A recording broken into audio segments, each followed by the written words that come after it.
샬롬.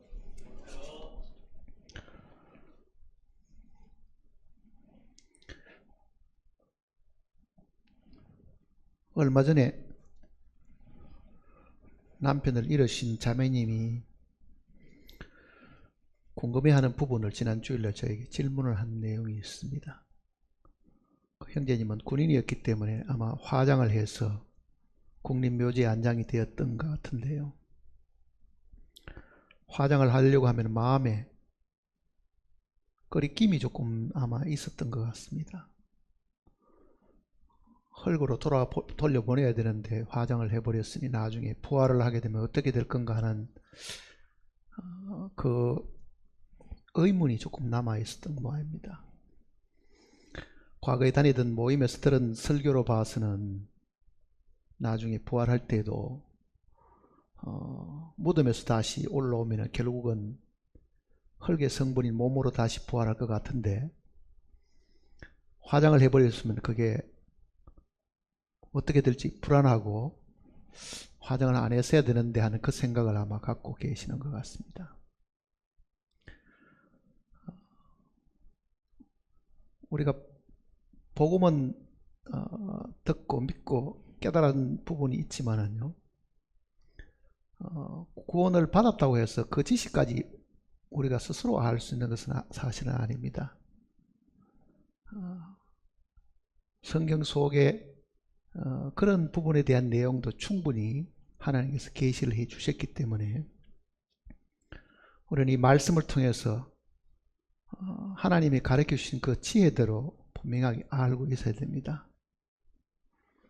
혹시 잘못 전해져서 잘못 기억하고 있는 일 때문에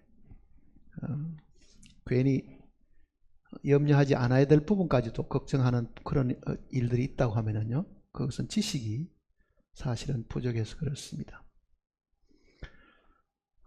죽음 이후의 부분에 대한 내용을 가장 잘 알 수 있는 분은 창조주 하나님밖에 사실 없습니다.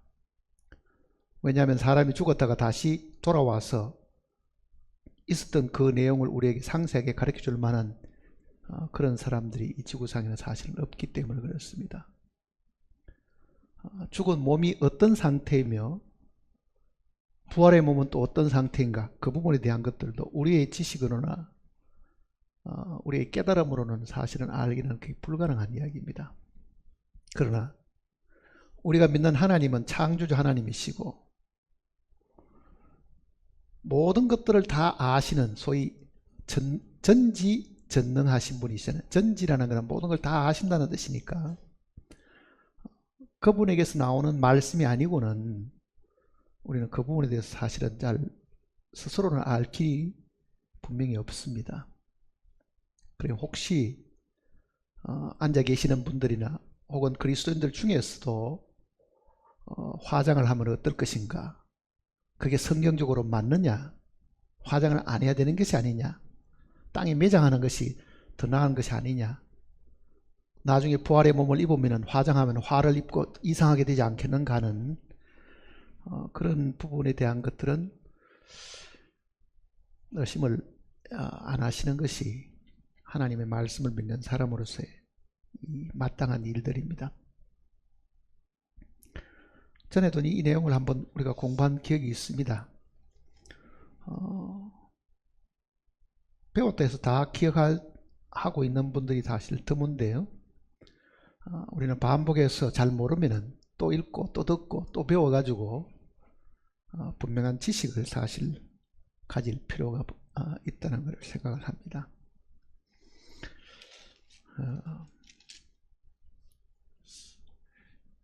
하나님께서 처음 사람을 지으실 때의 상태하고 사람이 죽었을 때의 상태가 과연 어떤 상태가 되는가, 그런 부분도 우리가 궁금하게 생각할 것 같아서 하나님께서 미리 말씀 속에서는 다 넣어 주셨습니다. 그래서 말씀을 들으신 분들이 하나님의 이 지혜를 따라 가지고 제대로 듣고 배워 가지고 말씀에 굳게 본인도 서 있어야 되고 또 그런 부분을 의심하는 분들에게는 분명한 이 진리를 가르쳐 줄 책임도 분명히 있습니다. 고린도전서 15장을 보시면요.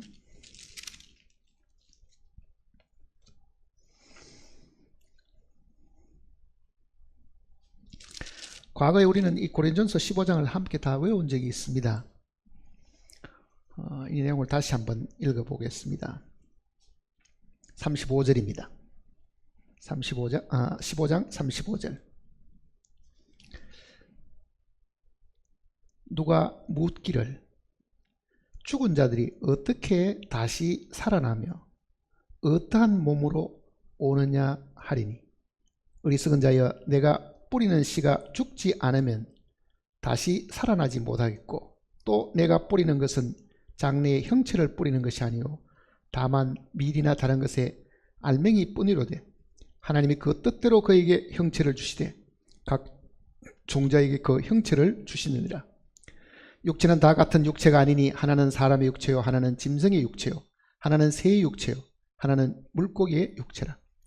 하늘에 속한 형체도 있고 땅에 속한 형체도 있으나 하늘에 속한 것에 영광이 따로 있고 땅에 속한 것에 영광이 따로 있으니, 해의 영광이 다르고 달의 영광이 다르며 별의 영광도 다른데 별과 별의 영광이 다르도다.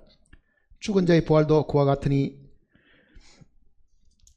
썩는 것으로, 이렇게 해야 됩니다. 썩을 것이 아니고 썩는 것으로 심고 썩지 아니할 것으로 다시 살아나며, 욕된 것으로 심고 영광스러운 것으로 다시 살아나며, 약한 것으로 심고 강한 것으로 다시 살아나며, 육의 몸으로 심고 신령한 몸으로 다시 살아나니, 육의 몸이 있은즉 또한 영의 몸도 있느니라. 잠시 기도하십시다.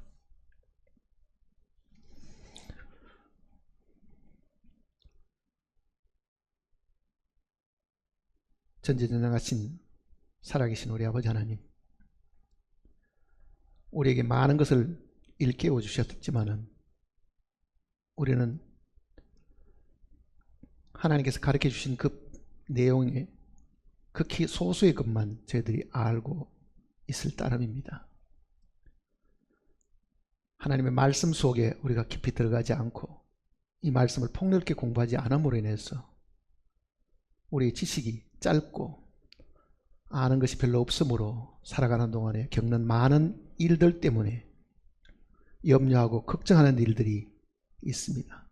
이것은 마땅히 우리가 염려하고 걱정하지 않아야 될 일들이나 우리의 지식이 부족함으로 인해서 우회 걱정을 사실은 하고 있는 것입니다.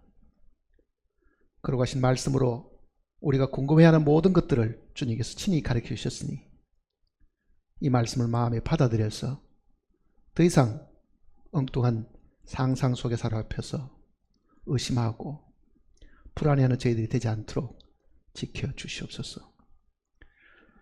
말씀을 함께 읽고 묵상할 때에 주님께서 스승이 되셔서 더 분명한 말씀으로 우리의 마음을 채워주실 것을 간구드립니다. 우리의 마음을 살피시는 주님께서 우리의 마음이 온전히 하나님을 향하게 하시고 하나님의 입에서 나오는 그 말씀을 저희들이 들음으로 용기와 힘을 얻는 시간이 되게 도와주시옵소서. 주 예수님의 크신 이름으로 간절히 기도드립니다. 네. 우리가 묻고자 하는 내용을 사도 바울이 그대로 지금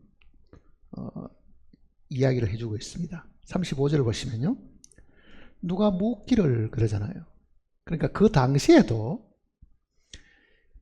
부활한다고 사도들이 가르치니까요, 그러면 죽은 사람이 어떻게 살아냐? 첫 번째 묻는 거는요, 죽은 자들이 어떻게 다시 살아나며, 이게 질문의 이 첫 번째 포인트입니다. 둘째는 뭐냐면은, 만일 살아난다고 하면 어떠한 몸으로 오느냐, 즉 어떠한 몸으로 살아나느냐, 이렇게 물어본 거잖아요. 부활이 예수 그리스도의 부활밖에 사실은 없었고, 예수님이 부활하신 이후에 40일 동안 사시는 동안에는요, 일반인들에게는 이 부활의 몸을 보이지 않았습니다.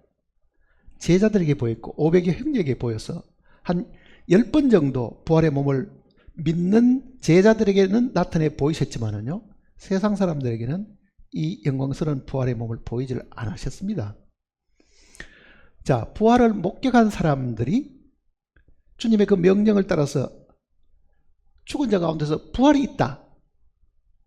그 부활이 있으므로 첫 번째 부활하신 분이 나사렛 예수다. 이렇게 전파하니까 처음 듣는 사람들은요, 이 부활에 대한 거는 상상을 할 수 없는 이야기잖아요. 죽은 자 가운데 다시 살아난다. 그래서 그네들이 묻기를 죽은 자들이 어떻게 다시 살아나며 이렇게 물어보잖아요. 죽은 게 어떻게 살아나느냐 이렇게 물어보고, 그래? 그러면 살아날 때 그 몸은 어떠냐 이렇게 물어본 거잖아요. 그러니까 우리가 묻고 싶은 것을 그 옛날 사람도 물어줬고, 그 사람들이 물은 그 일들이 있었기 때문에 사도는 하나님께로부터 받은 그 지혜대로 이 내용을 우리에게 가르쳐 준 겁니다. 그러니 이것보다도 더 분명하게 답을 해줄 수 있는 곳은 사실은 없는 겁니다. 사실은요. 죽은 자들이 어떻게 살아나느냐, 어떠한 몸으로 오느냐, 부활에 대한 어떻게 사느냐보다도 오늘은 한 가지만 답을 하려고 합니다. 자매님이 저에게 물었던 그 내용들을요, 어떠한 몸으로 오느냐, 즉 부활의 몸이 어떠냐, 이거를 지금 생각을 해보려고 합니다. 자, 우리의 머릿속에는 이렇게 생각합니다.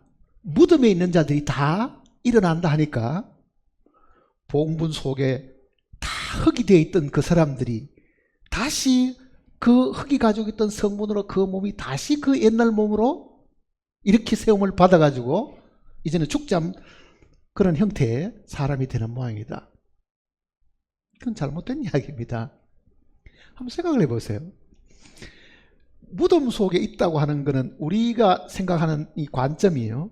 자, 관 속에 사람이 묻혀 있고 그게 결국 산화돼 가지고 본래 흙이 가지고 있던 원수로 다 돌아가 버렸고, 그러면은 그 사람 몸을 구성했던 그 원수는 그대로 있다가, 예? 다시 원수가 모여가지고 그 사람 몸을 이루어야 되겠죠. 그러면 한번 생각해 보세요. 어릴 때 팔이 하나 잘렸다고 가정해 보세요. 어릴 때는 팔이 작지요. 어른 되면 팔이 큽니다.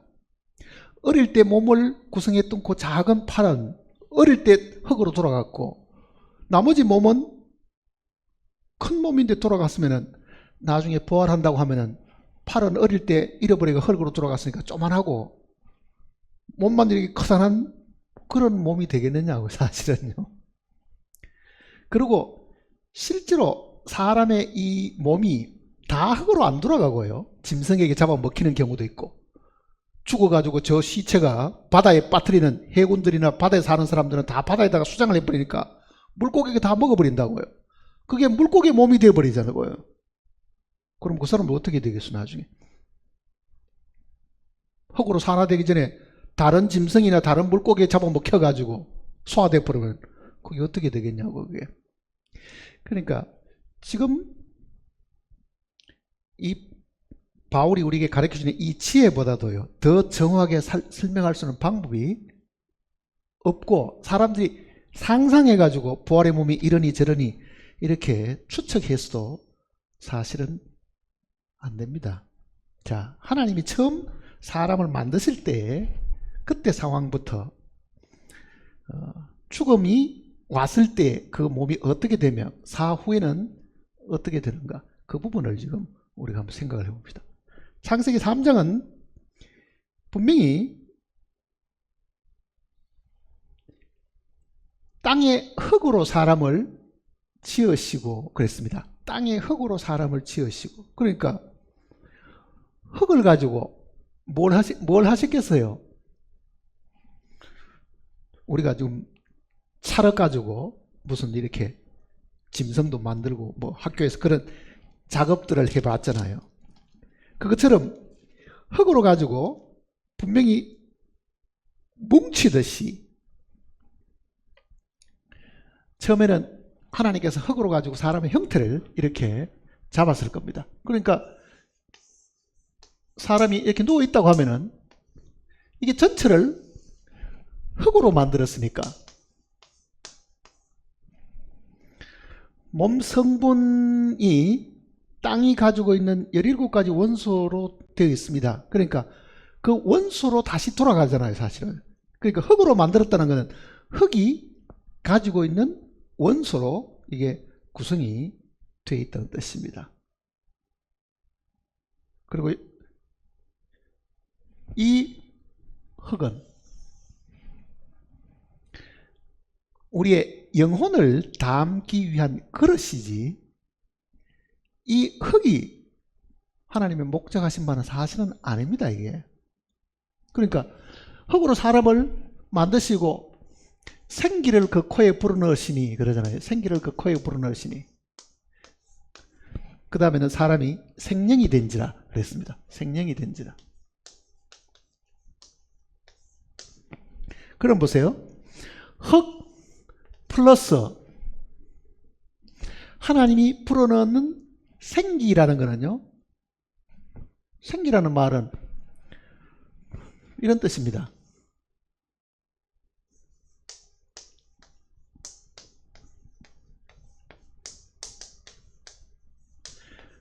생명의 breath, 숨이라는 뜻이잖아요. 숨. 하나님이 숨을 불어넣으시다. 이렇게 아마 숨을 불어, 생명의 숨을 불어넣었더니, 그러니까 흙과 이 생기가 합쳐져 가지고 생명이 되었다, 이렇게 이야기한 거예요. 생명이 되었다. 근데 이거는 사실은 living soul이니까 이거는 생혼이 되었다, 이렇게 표현하는 것이 더 정확합니다. 자, 이거는 무슨 뜻이냐면요, 본래 하나님이 사람 속에 불어넣으신 것은 생명의 숨인데, 여기에서 생겨난 것이 두 가지가 생긴 겁니다. 그거를 우리는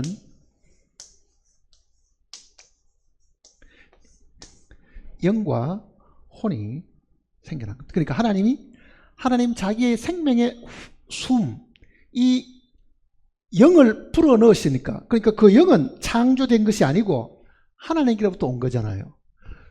몸은 하나님이 만드셨는데 영은 창조된 게 아니고 그 생기는 하나님이 불어넣어 주신 거거든요. 그러니까 이 영을 하나님이 불어넣으니 거기에 혼이 생겨난 거예요. 그러니까 몸 안에 영과 혼, 즉 하나님의 영과 사람의 혼이 여기에 존재하게 됐다.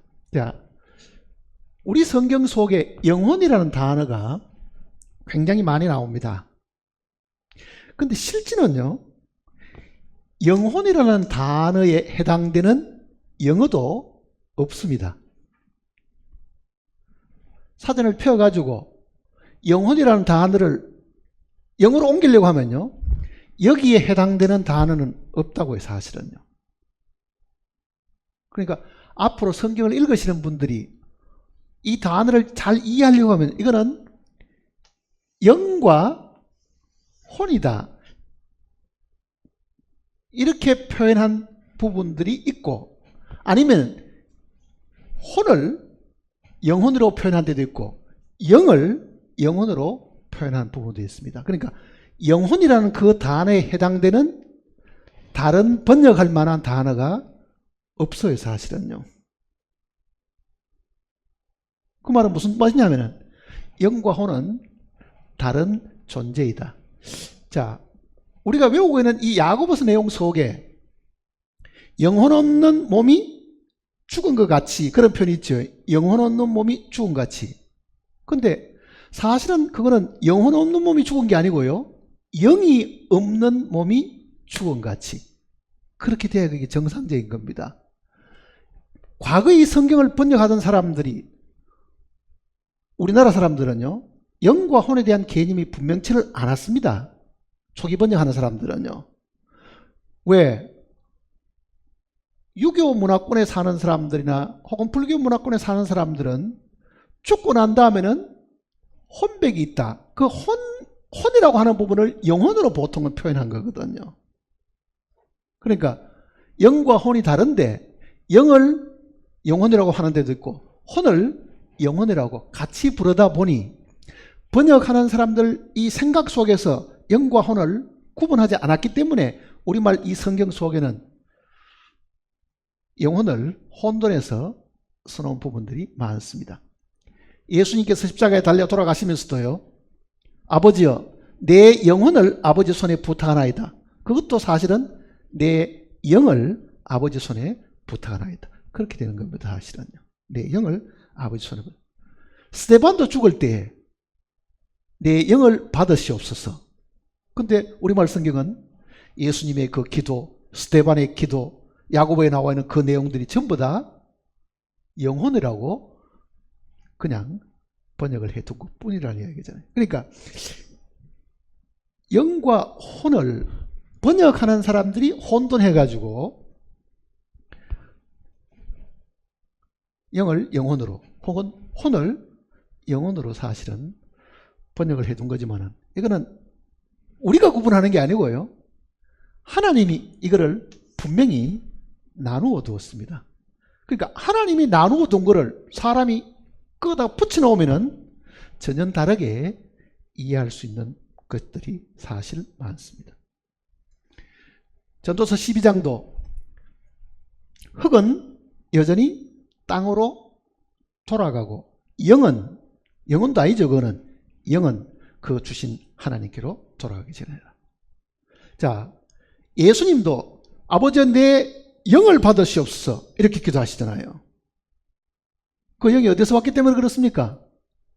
그 영은 창조된 피조된 것이 아니고 하나님께로부터 주어진 것이기 때문에 사실은 그렇습니다. 하나님께로부터 주어지기 때문에. 자, 그러면 보세요. 만일 우리가 죽는다고 하면 가정해 보세요. 이 흙으로 만들어진 이 사람 속에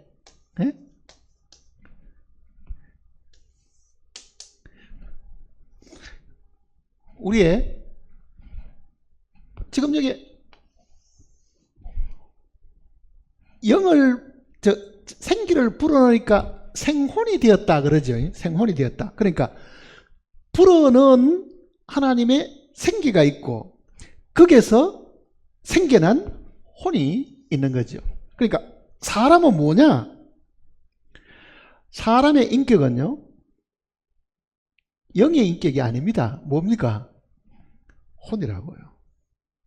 천사들은 존재가 영이고 우리는 혼입니다. 그러니까 우리가 자라고 말하는 것은 혼을 두고 하는 이야기잖아요. 혼을 두고 하는 이야기. 우리 안에 있는 영만 떼가지고 나라고 이야기할 수 있느냐? 할 수 없습니다.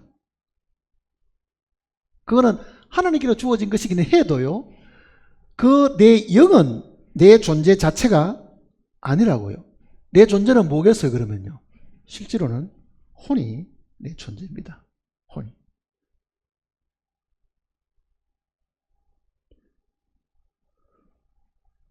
그러니까 만일 죽는다고 하면은 이제 어떤 일이 생기느냐, 이거를 지금 한번 생각을 해봐야 되죠.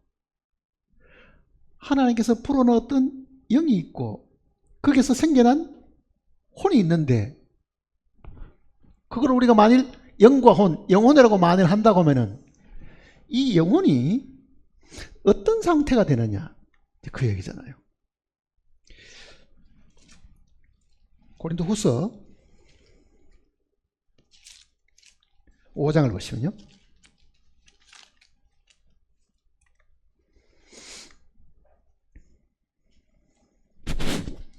고린도후서 5장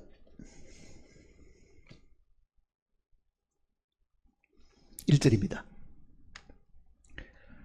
만일 땅에 있는 우리의 장막집이 무너지면, 자, 땅에 있는 우리의 장막집은 흙으로 만들어진 이 집을 두고 하는 이야기입니다. 흙으로 만들어진 이 집입니다. 장막이라는 표현은, 텐트라는 것은 잠깐 있는 거잖아요, 사실은요. 여행 중에 잠깐 장막, 즉 텐트 속에 사는 이 몸은 흙으로 만들어진 것인데, 그 다음에 보세요. 장막집이 무너지면, 그러죠. 장막집이 무너지면, 그건 무슨 뜻이겠어요? 우리가 죽어서 이 육체가 다 땅으로 돌아가서 다 무너지고 흙으로 돌아가면 그 뜻입니다. 그 다음 뭐가 있습니까? 하나님께서 지으신 집, 곧 손으로 지은 것이 아니요 하늘에 있는 영원한 집이 우리에게 있는 줄 아느라. 이게 부활의 몸입니다. 자, 이 몸은 육신의 집을 다시 이렇게 세우는 것이 아니고, 이거는 허물어져서 다시 흙으로 돌아가 버리고, 이거는 하나님이 만드신 거 허물어진 것이, 허물어지고 흙의 원수로 된 것인데, 이거는 무너지고 없어지고, 그 다음 분명히 하나님께서 지으신 집, 곧 손으로 지은 것이 아니요 하늘에 있는 영원한 집이 우리에게 있는 줄 아느라. 그건 천국을 두고 하는 이야기가 아닙니다. 하나님께서 불어넣으셨던 이 영과 혼이 생겨났는데, 이 새로 태어난 이 생혼, 우리의 이 존재를 다시 담을 수 있는 집. 근데 그 집은 흙으로 만든 것이 아니고 하나님이 직접 손으로 지으신 영원한 집. 자, 영원한 집은 뭐겠습니까? 무너지거나 없어지거나 불타거나 그런 집도 아닌 그 뜻이잖아요. 아닌. 그러니까 이 고린도 후서 5장만 자세히 읽어봐도요, 부활의 몸은 옛날 내가 죽기 전에 입고 있던 이 흙으로 된 몸이 아니고, 그 얘기잖아요. 이게 다시금 회복되는 것도 아니고, 그 얘기입니다. 그러니까 죽었다가 다시 살아난다고 하는 그 개념을 머릿속에서 지워야 됩니다. 우리가 죽었다가 다시 살아난다고 하면은 어떻게 생각하냐면은, 시체가 죽었다가 벌떡 나사로가 살아서 나오는 것처럼 그렇게 생각하는 거예요. 그러나 부활의 몸은 그런 몸이 아니다. 그 이야기를 지금 하고 있는 거예요. 다시 이제 고린전서를 보세요.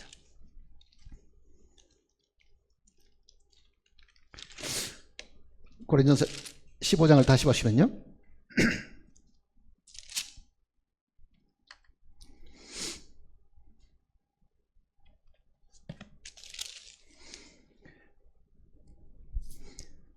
(35절입니다) 누가 묻기를 죽은 자들이 어떻게 다시 살아나며 어떠한 몸으로 오느냐 하리니, 어리석은 자여, 내가 뿌리는 씨가 죽지 않으면 살아나지 못하겠고, 내가 뿌리는 것은 장래의 형체를 뿌리는 것이 아니요 다만 밀이나 다른 것의 알맹이 뿐이로되, 하나님이 그 뜻대로 그에게 형체를 주시되 각 종자에게 그 형체를 주시느니라. 자, 바울이 이 비유를 잘 한번 보세요. 바울이 설명을 정말 우리가 알아듣기 쉽게 지금 설명을 해줍니다. 너희가 다 농사를 지어 봤느냐? 농사를 지을 때 어떻게 하느냐? 씨앗을 뿌리는데, 그 얘기잖아요. 씨앗을 뿌리는데, 종자를 뿌리는데, 근데 장래의 형체를 뿌리는 것이 아니고, 씨앗은 형체가 있습니까? 없습니까? 식물의 형체를 씨앗만 봐가지고는 알 수가 없잖아요. 배추신지 무신지 씨앗만 봐갖고는 그 형체를 알 수도 없고, 그 형체를 뿌리는 것이 아니다. 배추를 심어가 배추를 얻는 게 아니고 배추 씨를 뿌려가지고 배추를 얻는 것이지, 그 이야기입니다. 그러니 사실은 뿌리는 것은 형체를 뿌리는 게 아니고 씨앗을 뿌리는데, 그 얘기잖아요. 자, 우리는 지금 배추를 보고 배추 씨를 뿌리지만은, 배추를 한 번도 본 적이 없는 사람이 누구에게서 씨앗을 얻어왔습니다. 이게 뭔지를 모릅니다, 사실은요. 어쨌든 땅에다가 심어라 그랬더니 심어뒀더니, 내가 심은 것은 새카만 요런 씨앗이었는데 거기서 푸른 싱싱한 배추가 이만큼 나왔습니다.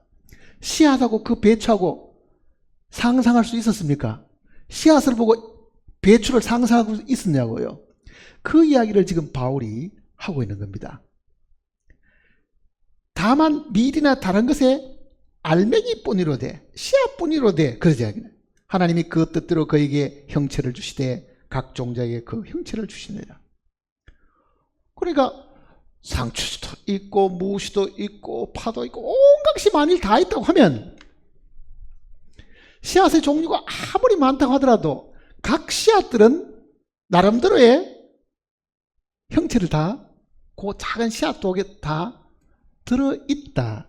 그 이야기를 하잖아요. 들어있다.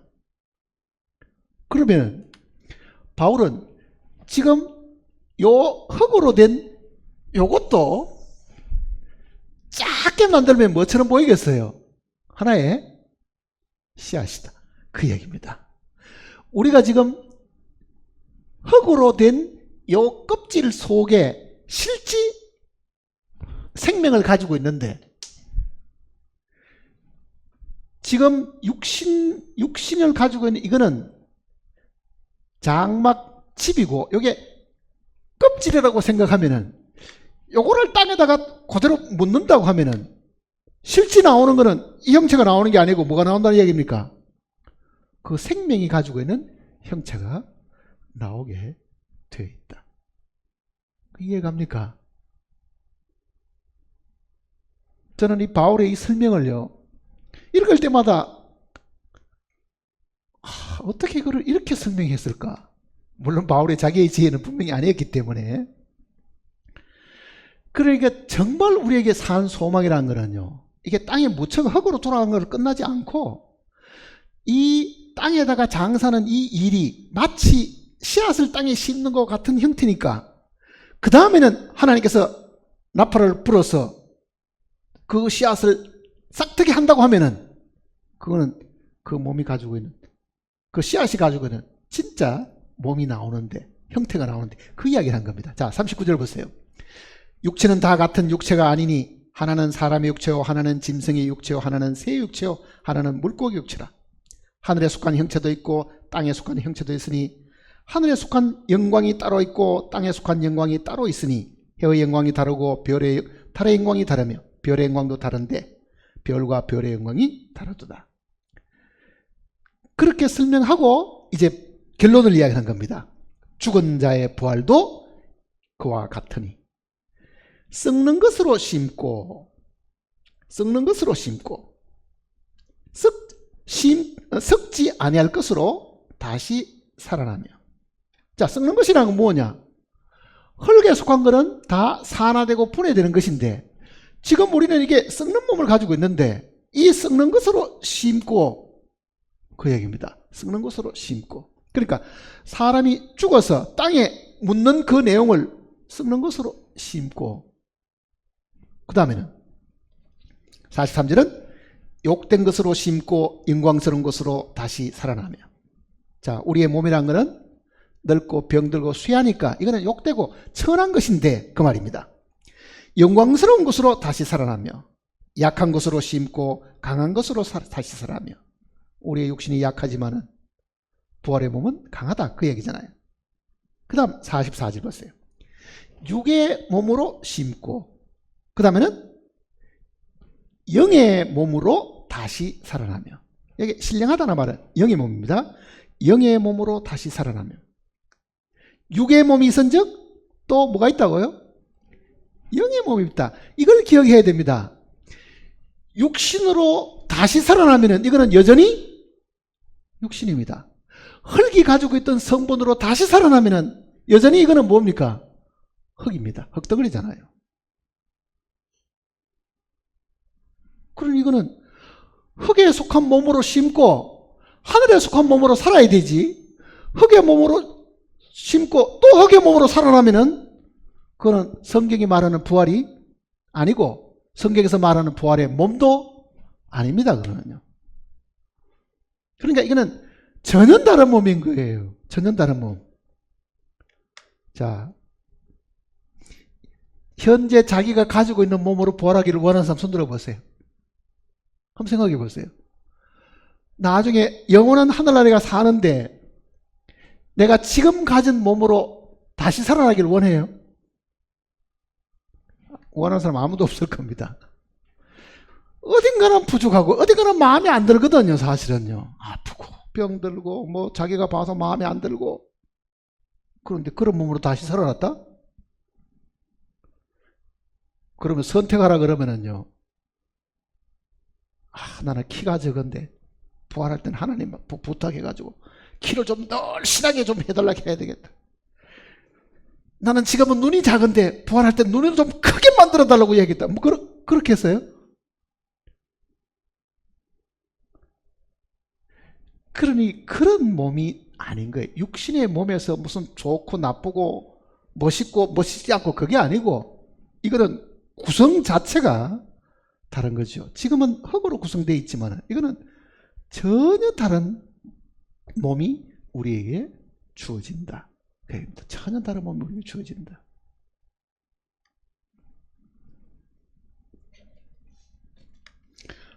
다시 보시면요, 육의 몸으로 심고 영의 몸으로 다시 살아나나니. 육의 몸이 있은즉 또, 그렇죠? 또 뭐가 있어요? 영의 몸도 있다. 자, 영의 몸은 그럼 누가 가지고 있었느냐?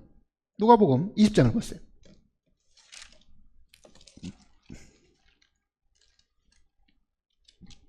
누가복음 20장.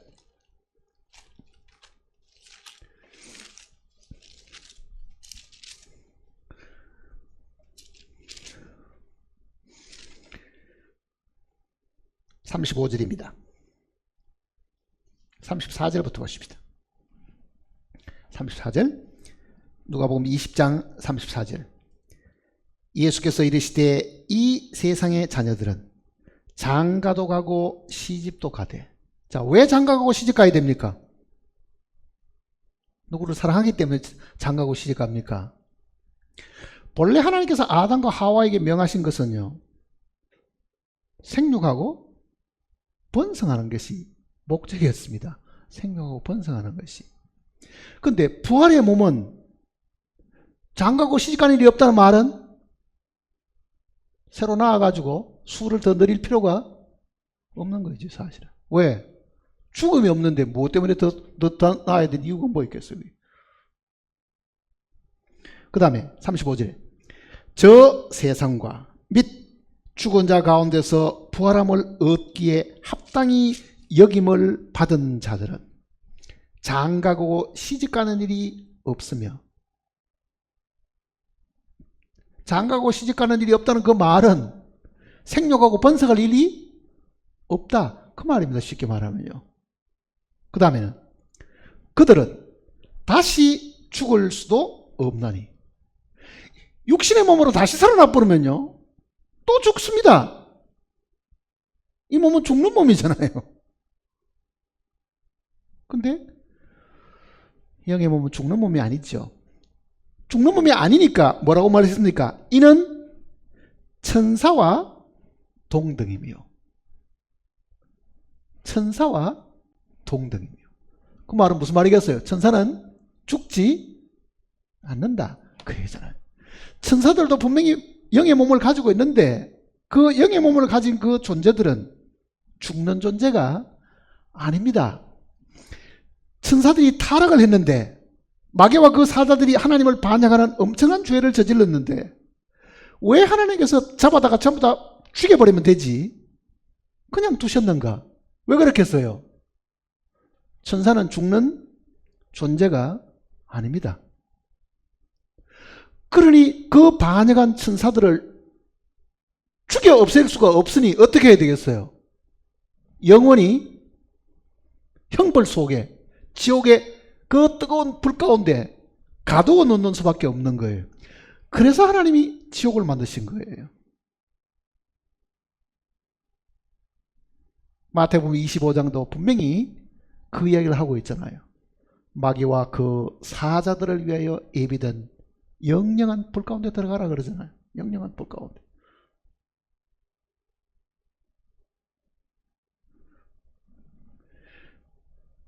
(36절) 다시 보시면 그들은 다시 죽을 수도 없나니 천사와 동등이며. 그 동등하다는 말은 뭐겠습니까? 죽지 않는 존재고 그 말입니다. 부활의 자녀로서 하나님의 자녀입니다. 자, 우리가 완전히 하나님의 자녀가 되는 것은 언제겠어요? 그러면요, 지금도 우리가 하나님의 자녀로 부름을 입기는 했지만은 우리는 아직도 이 죽는 몸을 가지고 있고 썩는 몸을 갖고 있거든요. 그러니 우리가 이 육신이 신령한 몸으로 바뀌면 그때는 하나님을 얼굴과 얼굴로 마주 대하여 볼 수 있습니다.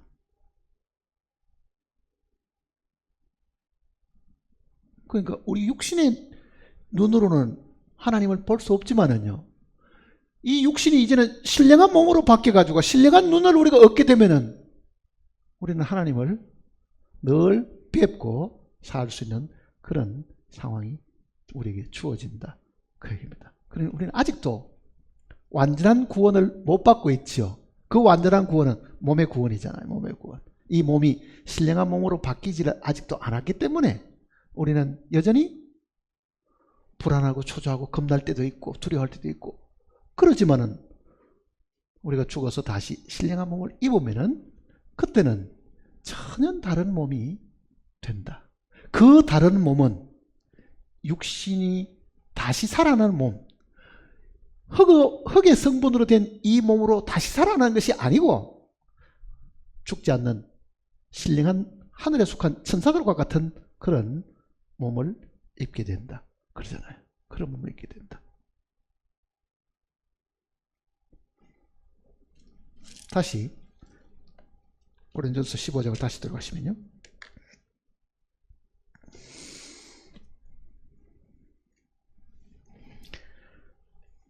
44절입니다. 육의 몸으로 심고 영의 몸으로 다시 살아난. 그러니까 지금 우리말 성경은 그 영의 하는 그 표현을 대부분은 신령한 이런 표현이겠습니다. 신령한 번역하는 사람들이 그렇게 한 것뿐입니다. 옛날에 이제 그 개혁개정 같은 데는, 개혁성경 같은 경우는요, 하나님은 영이시니 예배하는 자가 신령과 진정으로 예배할지니, 이렇게 번역되어 있었습니다. 신령과 진정으로. 그 말도 어렵죠. 신령은 뭐고 진정이 뭔지를. 근데 그게 합당한 번역이 아니니까 이제 번역을 고쳤습니다. 뭐로 고쳤습니까?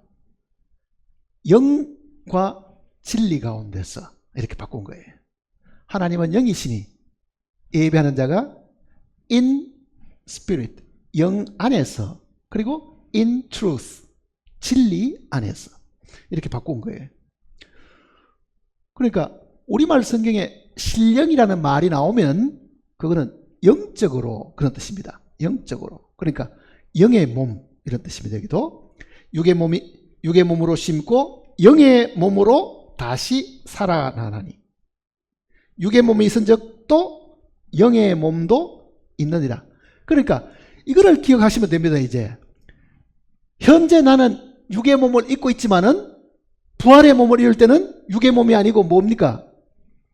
영의 몸을 입게 된다. 그 부활은 현재 흙으로 된 이 몸으로 부활하는 것이 아니고 하늘에는 천사와 같은 영의 몸으로 부활하게 된다. 그 이야기를 지금 기억을 하시기를 바랍니다. 그 다음 45절 보세요. 바울은 이 빌립보서 같은 데는요, 이 낮은 몸을 영광의 몸으로 이렇게 표현했습니다. 이 낮은 몸을, 즉 흙의 몸은 이게 천하고 낮은 몸이고, 나중에 영의 몸은 영광스러운 몸으로 이렇게 표현한 거죠. 광채가 나겠죠. 영광스러운 몸이니까. 영광이라는 말 뜻 그 자체가 빛이 난다는 뜻이잖아요. 자, 예수님 당시에도요, 천사가 나타났습니다. 예수님 돌아가실 때도 무덤에 천사가 나타났습니다. 그 천사를 바라본 사람들은 그 입은 옷이 어떻다고요? 빛과 같이 광채가 난다 그러잖아요. 그거는 그네들이 입은 몸이 영광의 몸이기 때문에 사실은 빛이 나는 거잖아요. 광채가 나는 거거든요. 그 다음에 45절에 기록된 바 첫사람 아담은 생영이 되었다 함과 같이, 생혼입니다. 살아있는 혼이 되었다 함과 같이 마지막 아담은 예수님이잖아요. 살려주는 영이 되었나니. 자, 이걸 잘 보세요. 사람과 예수님을 지금 비유하는 겁니다. 사람은 살아있는 혼이고 그 얘기입니다. 사람은 살아있는 혼이고 예수님은 우리에게 살려주신 영이고 그 얘기잖아요. 그러니까 사람의 인격은 혼의 인격입니다. 자, 나 하는 이 모든 것들은 하나님이 사람을 만드실 때 혼적 존재로 사실은 만드신 거죠, 사실은. 근데 예수님은 영적인 존재이시다. 그 내용을 지금 설명하는 겁니다. 자, 마지막 아담은 살려주는 영이 되었나니. 살려주는 영이 되었나니. 살려주는 영, 이거는 더 쉽게 번역하면 이런 뜻입니다. 생명을 주시는 영이 되셨나니. 생명을 주시는 영이 되셨나니.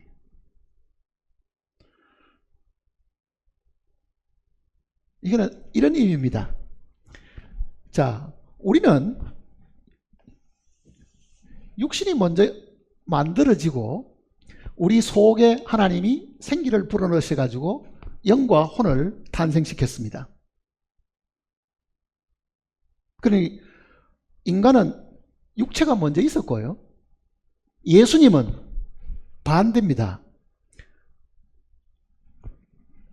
예수님은 본래 영적인 존재이시잖아요. 하늘에 속한 분이죠. 그 영적인 존재에다가 밖에 몸을 입혀놓은 거죠. 근데 주님의 죽으심은 이 육신의 껍질을 벗어버리는 것하고 똑같은 거라고요. 본래 신령한 몸을 가지신 분이고 영적인 존재이신데 거기에다가 육신을 입혀놓으신 거고 그 육신을 다시 벗겨버리면은 본래의 그 모습, 본래 하늘에서 가지고 있던 그 영광으로 돌아가시는 거잖아요. 근데 우리는 본래부터 우리는 육적인 존재고 거기에다가 우리에게 생명을 주신 거거든요. 그러면은 예수님은 본래 영의 몸을 가지신 분이고 우리는 본래 육의 몸을 가진 사람이었는데 영의 몸을 가지신 분이 그 위에다가 육신을 입으셨는데 벗어버리면은 이거는 영의 몸, 신령한 몸, 하늘에 속한 몸을 가지신 분이 된다. 그 이야기를 지금 설명을 하는 겁니다. 그러니까 46절에 그러나 먼저는 즉 아담은 그 말입니다. 신령한 사람이 아니요 즉 영적인 사람이 아니요 육에 속한 사람이요 육의 사람이죠. 그 다음은 영에 속한 사람이다. 그 다음은 누굽니까? 예수님을 두고 하는 이야기입니다. 그러니까 예수님은 본래부터 영의 몸을 가진 영에 속한 사람이고 아담은 처음부터 육에 속한 사람인데 육의 몸을 가진 사람인데 이렇게 비유를 한 겁니다. 그럼 보세요. 영의 몸도 처음부터 존재했고 그 영의 몸을 가지신 분이 육의 몸을 가진 아담을 창조했습니다. 그 육의 몸을 가진 사람이 타락을 하니까 영의 몸을 가진 사람이 그 위에다가 육신을 입고 이 땅에 탄생하신 분이 예수님이시다. 그 이야기를 지금 설명하려고 하는 겁니다. 그러니까 육의 몸이 있기 전에 뭐가 있었습니까? 영의 몸이 본래 먼저 존재한 거죠, 사실은요. 그걸 지금 예수님을 통해서 설명하고 있는 겁니다. 다시 보세요. 이제 47절에 첫 사람은 아담입니다. 땅에서 났으니 흙에 속한 자이거니와 둘째 사람 즉 예수 그리스도는 하늘에서 나셨느니라. 자, 하늘에 있는 존재들은 예수님을 뿐만 아니라 천군 천사들, 우리는 계시록을 보면은 24장로, 내 생물들 그 다 형태가 있습니다. 보면은요. 그 신령한 몸의 형태를 다 가지고 있는 거예요. 빛이 나고 광채가 나고 그러잖아요. 그러니까 그 하늘에 계시던 분이 땅에 내려오셨을 때는 그 영의 몸을 육의 몸이 가리고 이 땅에 태어나신 거죠, 사실은. 그게 예수님의 성육신이고 그 말입니다. 자, 다시 보세요. 47절에 첫 사람은 땅에서 났으니 흙에 속한 자이거니와 둘째 사람은 하늘에서 나셨느니라. 무릇 흙에 속한 자들은 저 흙에 속한 자와 같고, 그 말은 무슨 말이겠어요? 흙에 속한 사람은 다 늙고 병들고 죽습니다. 물어봅시다. 아담이 선악과를 안 먹었으면 죽겠어요, 안 죽겠어요? 아담이 선악과 먹었으면 죽겠어요, 안 죽겠어요? 죽습니다. 아담은 선악과를 먹었기 때문에 죽는다는 것은요, 육신이 죽음을 사실은 두고 하는 이야기가 아닙니다. 아담이 가지고 있는 그 육체는 영원히 사는 육체가 아닙니다. 그러면 하나님께서 아담에게 말씀하실 때, 네가 이 선악을 알게 하는 나무 열매를 먹으면 네가 정령 죽으리라 하는 거는요, 그 죽음은 네가 육신이 죽어갈 때 어느 날 네 영도 결국은 함께 죽게 된다, 그 내용을 이야기하는 겁니다. 그러니까 범죄하기 전에도요, 그 육신은 영구히 사는 육체는 아닙니다. 죽는 거예요, 사실은요. 그러니까 그거는 흙에 속한 것이기 때문에 그 흙에 속한 거는 영원한 것이 아니지요, 사실은요. 죄의 삭은 사망이라는 것이 꼭 육체가 죽는다는 의미로 해석하면 오해한다는 얘기입니다, 성경은요. 그건 하나님과 더불어 영혼이 분리되어 버린 내용을 이야기하는 거지. 육체는 아담이 범죄하기 전이라도요, 그 육체는 어느 날 죽게 됩니다. 그러니까 네가 죽어갈 때 언제는 반드시 죽는다, 그런 의미입니다, 그 내용이에요. 아니, 흙으로 만들어진 흙집을 가진 사람이 영원히 살 수 있어요? 그건 불가능한 거예요. 안 되지요. 자, 다시 보세요. 48절에 무릇 흙에 속한 자들은 저 흙에 속한 자와 같고, 자, 우리는 흙에 속한 자들입니다. 저 흙에 속한 자와 같고, 즉 아담과 같고, 그 말입니다. 아담도 늙고 아담도 어느 날 930세가 되어가지고 죽었습니다. 육신이 끝난 거예요, 사실은요. 흙에 속한. 그 다음에 무릇 하늘에 속한 자들은 저 하늘에 속한 이와, 하늘에 속한 이는 누굽니까? 예수님과 그 말입니다. 하늘에 속한 이와 같으니. 49절 보세요. 같이 읽어볼까요? 우리가 흙에 속한 자의 형상을 입은 것 같이 또한 하늘에 속한 이의 형상을 입으리라. 자, 우리가 이 땅에 있는 동안에는 흙에 속한 자의 형상을 입고 있지요. 그러나 이 흙이 땅속에 묻혀가지고 산화되어 버리면 부활할 때는 다시 흙에 속한 자의 형상을 입는 게 아니고 하늘에 속한 이의 형상, 즉 예수 그리스도의 형상을 우리가 입게 된다. 그러니까 부활의 몸은 다시 이 흙으로 부활하는 것이 아닙니다. 하늘에 속한 신령한 몸으로, 죽지 않는 몸으로, 영광의 몸으로 부활하는 겁니다. 그러니 우리가 이 지식이 분명치 않으면은 죽은 조상에 대한 것 다, 아이고 어떻게 될 건가, 나중에 어떻게 만날 건가, 어떤 몸으로 다시 살아날 건가, 아마 걱정하고 염려하게 될 겁니다. 그러니 우리는 말씀을 읽으면서요, 하나님께서 우리에게 죽음 이후에 대한 내용도 가르쳐 주신 내용이 분명히 있고, 우리 몸이 죽으면 앞으로 어떻게 되나 이런 내용도 분명히 있으니까 성경을 읽으실 때 정말 자세하게 이 말씀이 나에게 무엇을 설명하려고 가르쳐 주려고 하는가를 잘 분별해서 읽으셔야 우리의 믿음이 더 확고하고 흔들리지 사실은 않게 됩니다.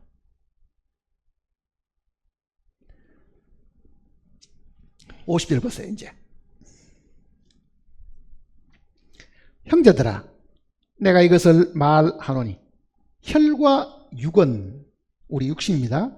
피가 있는 우리의 육신은 하나님 나라를 이어받을 수 없고 썩는 것은 썩지 아니한 것을 유업으로 받지 못하리라. 하늘에 있는 것들은 다 영적인 것들인데 그 영적인 그 신령한 것을 우리가 기업으로 받는다고 하면 하늘에 속한 것은 쇠하거나 낡아 없어지거나 변하는 것이 아닌데 내가 만일 이 육신을 가지고 그 신령한 것을 만일 받는다고 하면은 그거를 누릴 수도 없는 겁니다. 왜 그렇겠습니까? 차원이 다른 거지요. 하늘에 속한 것은 영원한 것이고 쇠하거나 없어지지 않는 것이고 온전한 것인데 내가 만일 육신의 부활을 이거를 만일 생각하고 죽었다고 다시 살아난다 하더라도 이 몸이 혈과 육에 속한다고 하면은 이 육에 속한 몸은 그 신령한 것을 기업으로 받을 수조차도 없고 누릴 수도 없다. 그러죠. 누릴 수도 없다. 그러니 장차 우리가 누릴 수 있는 그 새하늘과 새 땅, 하나님의 그 나라는요, 이 육신으로는 가서 누릴 수 있는 게 한 가지도 없습니다. 그럼 어떤 분 이렇게 물어봅니다. 아니 예수님께서 부활하시고 난 다음에 분명히 나를 만져보라 그래가지고 여기에 뭐 자국도 있다고 이야기했는데 그거는 다시 흙으로 돌아간 몸이 아니겠느냐. 그 몸도 신령한 몸이 된 거예요. 사실은요. 그가 가지고 있는 상처는요 증거로 가지고 있는 거지 그 상처가 부활하고 난 다음에 그대로 있다는 것을 이야기하기 위해 있는 것이 아닙니다. 나중에 그 영광의 상처는 주님을 믿고 나중에 우리가 천국에 혹시 이런다 하더라도요 그 팔과 그 손에 있는 그 자국은 영광의 상처일 뿐이지 그게 부활했는데도 그 상처가 그대로 남아있다. 그거를 이야기하려고 한 것이 아니라고요. 근데 분명히 주님은 그 내용을 언급하면서도요 영은 살과 뼈가 없으되 나는 있다 그러잖아요. 살과 뼈가 없으되 나는 있다. 그러면 이 살이거나 이 뼈거나 그런 의미가 사실은 아닙니다. 그러면 천사를 만났던 수많은 구약 성경에 기록되어 있던 이 많은 사람들을 보세요. 그 천사의 모습을 보고 너무 겁에 질려가지고 광채가 나고 얼굴에서 빛이 나고 하니까 있었는데 그네들의 모습이 뭐로 보였습니까? 사람으로 나타나잖아요. 어떤 때는 청년으로 보이기도 하고 어떤 때는 그 빛이 너무 강해가 우리로 볼 수도 없고 그네들도 형태를 가지고 있는 거죠. 부활의 주님이 형체를 가지고 있는 거하고 사실은 같습니다. 근데 제가 생각하기에는요 우리 주님의 이 몸은 천사들이 가지고 있는 그 몸보다도 더 영광스러운 몸입니다. 사실은 분명히. 왜? 천사들은 한 번도 육체를 입은 적이 없잖아요. 사실은. 자, 이 육신이 변한다는 것은 여기도 지금 나와 있습니다. 51절 보세요. 보라 내가 너에게 비밀을 말하노니 우리가 다 잠잘 것이 아니요 마지막 나팔의 순식간에 호련히 다 변화되리니 나팔 소리가 남의 죽은 자들이 썩지 아니할 것으로 다시 살아나고 우리도 변하리라. 자 여기 우리도 하는 말은요 이거는 바울이 말하는 그때는 아직도 안 죽었을 때이죠. 이미 주님 안에서 죽은 사람들은 나팔 소리가 나면은 신령한 몸으로 다시 살아나고 그때까지 죽지 않는 우리는 뭐가 된다고요? 몸이 신령한 몸으로 변화된다. 그러잖아요. 변화된다. 그러니까 우리는 지금 이 썩는 몸을 가지고 있는데 이 썩는 몸이 썩지 않은 몸으로 어떻게 순식간에 바뀌는지는 상상할 수가 없습니다. 그러나 분명히 하나님의 약속은 어떻습니까? 호련히 변화하리. 분명히 변화를 입어보면 흙의 몸이 더 이상 아니고 죽지 않는 몸이 되어버리는 거죠. 그 놀라운 변화가 있음을 성경이 가르쳐주고 있습니다.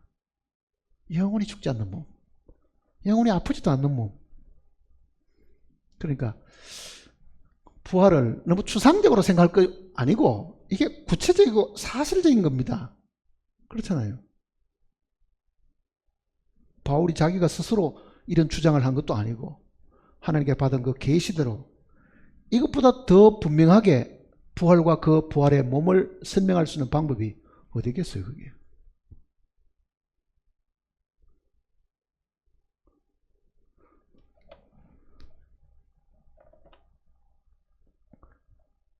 소망이 있다고 하는 말을 우리가 가끔 하는데, 소망이란 말은 희망이란 뜻입니다. 우리말은 소망, 희망 이렇게 이제 표현을 했지만은 영어에는 그게 다 한 단어잖아요. 희망. 정말 이 썩는 몸을 가지고 병드는 몸을 가지고 있는 우리가 썩지 않는 몸, 병들지도 않는 몸, 늙지도 않는 몸. 지금 우리가 상상하기는 힘들지만은요, 분명히 그 몸이 있음을 하나님은 분명히 우리에게 가르쳐 주셨고, 믿는 우리가 분명히 그 몸으로 변화된다는 것도 가르쳐 주셨고, 그거보다 더 큰 소망을 우리에게 주신 것이 없습니다. 자, 그럼 어떻게 해야 되겠어요? 주여, 나는 지금 아파도 별로 문제가 안 됩니다. 늙어도 별로 문제가 안 됩니다. 늙어가는 이 몸을 내가 아쉬워할 필요도 없습니다. 왜? 주님은 늙고 병들고 노쇠는 이 몸이 아닌 정말 신령한 몸, 영원히 사는 몸을 나에게 입혀 주신다고 약속을 해 주셨기 때문에 나는 더 이상 이 육신의 몸 때문에, 이 흙집 때문에 괴로워하거나 열등의식에 빠지거나 혹은 이것 때문에 내가 너무 걱정을 많이 해가지고 주님을 믿는 믿음에서 멀어질까 두렵습니다. 그런 마음으로 사실은 사셔야 됩니다. 그러니까 이 약속보다 더 좋은 약속이 어디 있습니까? 나팔소리가 나매 죽은 자들이 썩지 아니할 것으로 다시 살아나고, 나팔소리가 나매 썩지 않을 것으로 다시 살아나. 흙에서 흙으로 바뀌면 또 썩습니다. 그건 안 되고요. 한때는 흙이었지만 이제는 썩지 않은 몸으로 다시 살아나고.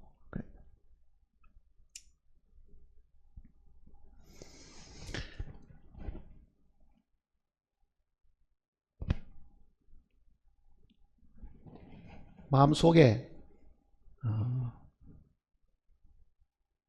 믿음이 있다고 하면 그 믿음은 말을 믿는 거잖아요. 사실은 내가 하나님을 믿습니다 하는 거는 하나님의 말씀을 믿는 거거든요. 이 분명한 말씀이 우리에게 주어졌으면 우리는 100% 이 말씀에서 흔들리지 않고 이 말씀에 굳게 서 있고, 이 말씀을 그대로 전해도 그거는 거짓말도 아니고 하나님이 우리에게 이렇게 말해놓고 못 이루실 능력이 없으신 분도 아니기 때문에 우리는 담대하게 부활을 묻는 사람에게나 부활의 몸이 어떠냐고 묻는 사람에게 이 말씀을 기초로 해서 자신 있고 확신 있고 당당하고 힘있게 가르쳐줘서 그 사람도 이 말씀을 통해서 용기를 얻을 수 있도록 하는 것이 마땅한 겁니다. 기도하십시다.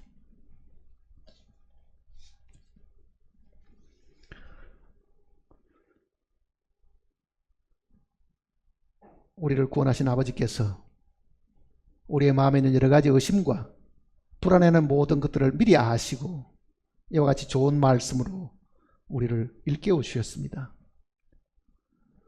참으로 주님의 부활을 믿는 우리가 또 장차 우리가 어떤 몸으로 부활할 것인지를 주님께서 이렇게 분명히 일깨워 주셨으니 우리는 이 말씀 위에 굳게 서서 더 이상 흔들리지 않고 의아해하지 않고 불안해하지 않는 저희들이 되도록 주님 우리를 이끌어 주시옵소서. 우리 중에 어떤 사람도 이 말씀에 이탈해서 자기의 생각과 자기의 지식에 빠지지 않도록 주님 우리를 붙들어 주시옵소서. 우리를 죄악 가운데서 구원하셨고 우리에게 또 이와 같은 산 소망을 허락하신 주 예수님의 거룩하신 이름으로 간절히 기도드립니다. 아멘.